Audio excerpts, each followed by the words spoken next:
Et je suis avec Fino, Rémi, Hip Hop et Gaylor. Tout le monde y est. Bonjour. Bonjour. Un petit bonjour par ici. Bonjour. Bonjour les petits amis, on les oublie pas. Alors vous êtes les deux vainqueurs du Canicross de Changé. Ouais, voilà, c'est ça. On a fait toute la course ensemble quasiment. Et puis à la fin, il y avait vraiment juste 1,50 m qui nous séparait sur 6 km. Donc c'est vraiment, ça a été une course disputée tout le long. Une victoire un peu in extremis, ça. Oui, voilà, on a bien couru, les chiens ont fait des relais, on n'arrêtait pas de se doubler et se redoubler. Bon, après, sur la fin, les chiens ont lâché un peu, c'était plus sur les coureurs que ça s'est joué. Ils étaient plus forts et voilà, du coup, il finit au sprint, on arrive au sprint. Mais super beau parcours, on s'est bien amusé. C'est la première fois que vous faites ce Canicross ? Ouais, non, moi je viens tous les ans. Depuis que ma chienne a 1 an, en fait, c'est le premier Canicross que j'ai fait avec elle. Donc c'est un peu une sorte de pèlerinage, j'aime bien revenir ici. Du coup, je suis copain avec un peu tout le club, j'adore le parcours, donc c'est un plaisir de revenir à chaque fois. Donc la préparation, j'imagine, pour vous, c'est un cross plus ou moins classique avec votre chien, évidemment.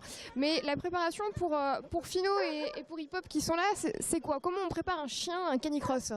Moi, le chien, je l'entraîne à peu près 2 fois par semaine. Je vais courir en libre avec lui 1 fois dans la semaine. Et après, on fait une sortie nous hebdomadaire avec le club tous les dimanches. Donc on est toujours une quinzaine ou une vingtaine de chiens à courir ensemble sur le dimanche. Donc voilà quoi. Bon, les chiens sont plus costauds que nous, donc c'est plutôt à nous de nous mettre à leur niveau quoi. C'est vrai ? Oui. Ils sont plus solides. Pareil pour vous, Rémi ? Ouais, alors en fait, moi ça dépend.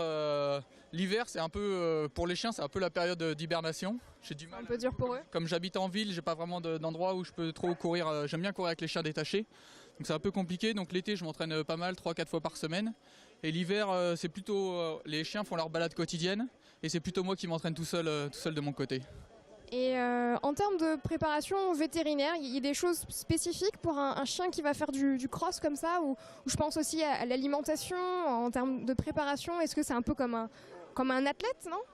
Sur la partie nourriture, en fait, on leur donne des croquettes classiques. Après, moi, je suis sur des croquettes classiques, mais bien consistantes, faites pour l'effort, en fait. Donc ça, c'est des croquettes qu'on trouve.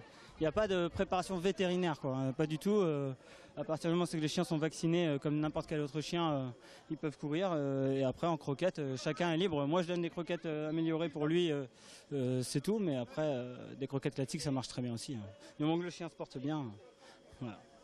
Et en termes de rythme, comment vous faites pour vous accorder tous ensemble avec votre chien ? Parce que j'imagine qu'il ne va pas vous dire j'ai un point de côté. Ou comment ça se passe ? Comment vous comprenez que lui, il va peut-être souffrir ou autre ? Comment ça se passe ? En fait, il y a un moyen simple, c'est que le chien, la règle, il y a quasiment une seule règle en canicross, c'est que le chien doit toujours être devant le maître. Donc à partir du moment où le chien, quand il commence, en général il est pas trop fatigué, c'est plutôt des problèmes de motivation. Du coup le chien ralentit, donc nous pour que le chien reste devant, on est obligé de ralentir aussi. Donc voilà, mais après ce que disait Gaylor, c'est qu'au niveau physique, les chiens sont vraiment supérieurs à nous. Des courses comme ça, voilà, c'est bon. Alors lui c'est Hip Hop, il va faire après la petite course, la course 3 km. Mais ma chienne, ma border collie, c'est un chien de troupeau, donc c'est des chiens qui sont vraiment habitués, qui ont une excellente condition physique. Le braque, un chien de chasse, c'est pareil, c'est des chiens qui sont très très endurants, donc voilà, pour eux, vraiment le physique c'est pas le problème, c'est la motivation quoi, vraiment. Donc c'est à nous, c'est le conditionnement, on les habitue très jeunes à être toujours devant nous, à essayer de nous tracter, parce que le but c'est qu'ils nous aident, donc qu'ils nous tractent.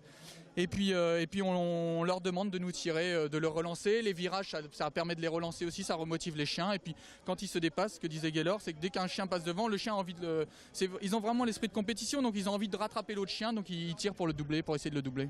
Ouais, ils ont l'esprit de compétition comme nous en fait. Oui. Nous on voit sur les départs avec un chien comme Fino, là j'ai pas ma montre GPS, mais sur des courses, je suis monté une fois à plus de 30 km/h sur une ligne de départ avec le chien. Tellement stimuler le chien, quand il part, il nous emballe. Et là, c'est ce qu'on voit, c'est que, en fait, dans le canicross, quand on est devant comme ça, ce qui est dur, c'est d'encaisser en fait le départ.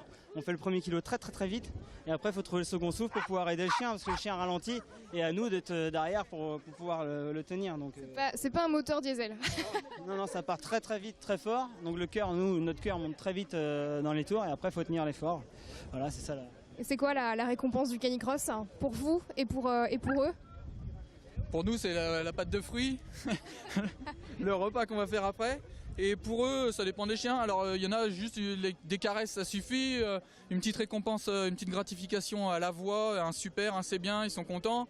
Il y a beaucoup de chiens qui adorent l'eau, donc les bassines qui sont à la fin, c'est un peu Petite leur... piscine. Voilà, c'est ça, donc c'est un peu leur, ça les rafraîchit, et puis les chiens qui adorent patauger, ça les récompense aussi.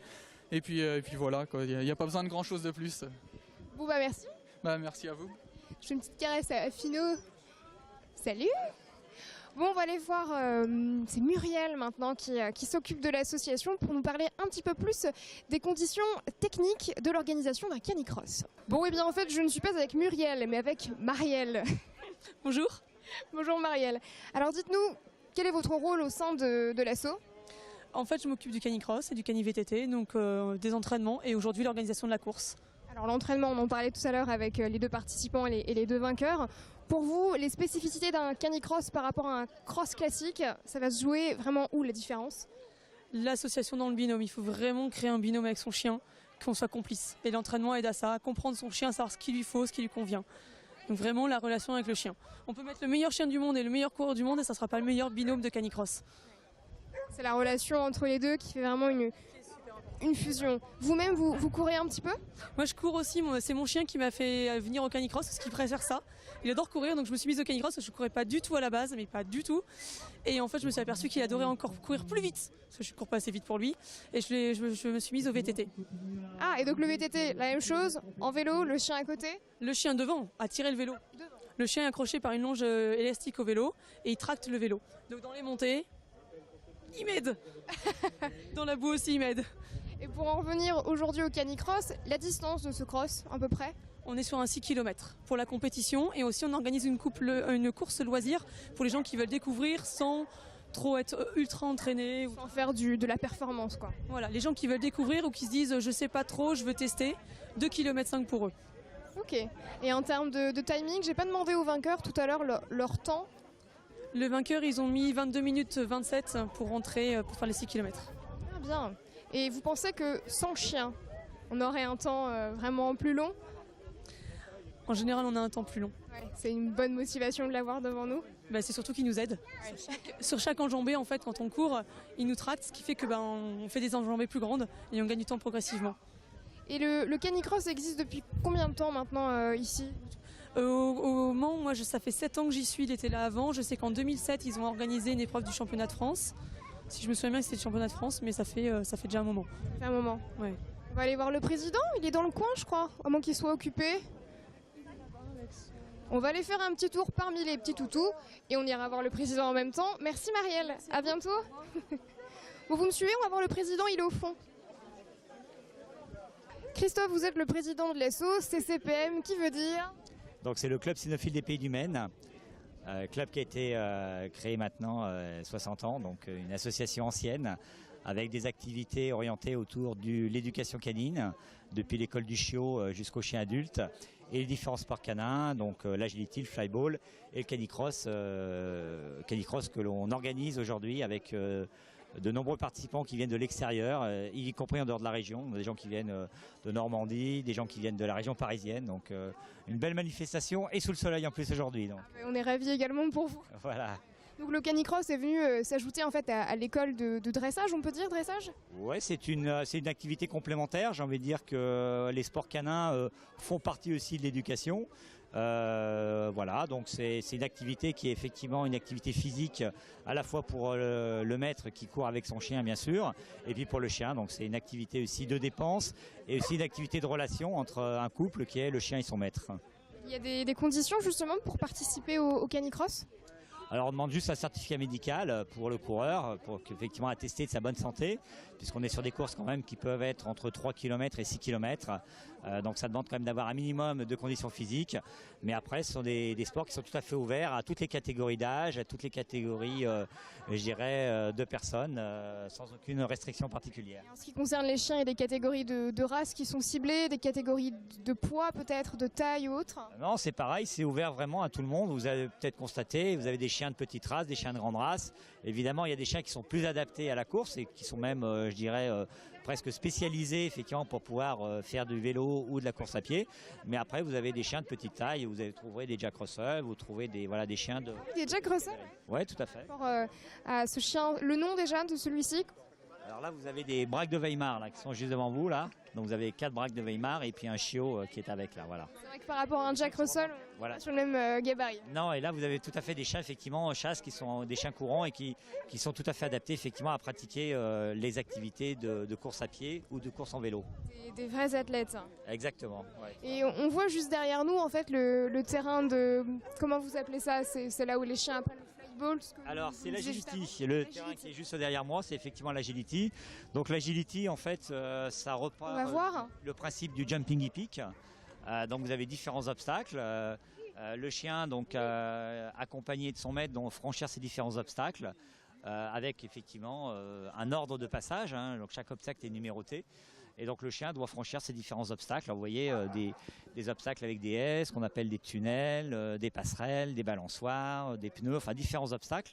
Et donc le chien doit être guidé dans l'ordre des passages avec un temps imparti pour pouvoir effectivement remporter, puisqu'on on est sur des logiques aussi de compétition. Des petits concours. Ouais. De concours, voilà, qui peuvent être nationales, voire internationales, puisque c'est une activité qui est aussi une activité internationale. Donc. Et là, pareil, pas de conditions sur la race du chien ni autre. Non, là par contre, il y a juste une adaptation de certains obstacles en termes de hauteur pour les chiens, parce que vous avez peut-être vu, il y a des haies qui sont avec différentes hauteurs. Donc là, on adapte effectivement la taille de certains obstacles en fonction du gabarit du chien, qui sont répartis en 4 catégories.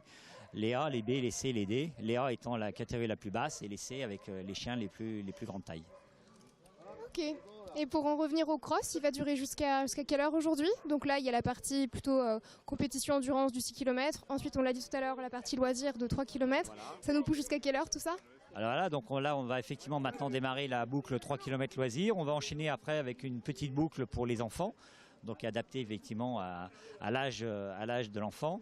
Et puis on va terminer tranquillement, je pense vers 13h, si on respecte notre timing comme prévu. Et on a derrière la remise des récompenses, puisque effectivement chaque compétiteur sera récompensé en fonction de son classement et du podium. Ok Christophe, merci beaucoup pour ce temps. Merci à vous. Et puis belle journée. Merci, et puis bon plaisir de vous revoir. Également, à bientôt. Merci. Bon, quant à nous, on va filer tout de suite à Ecomois, on va manger de la soupe.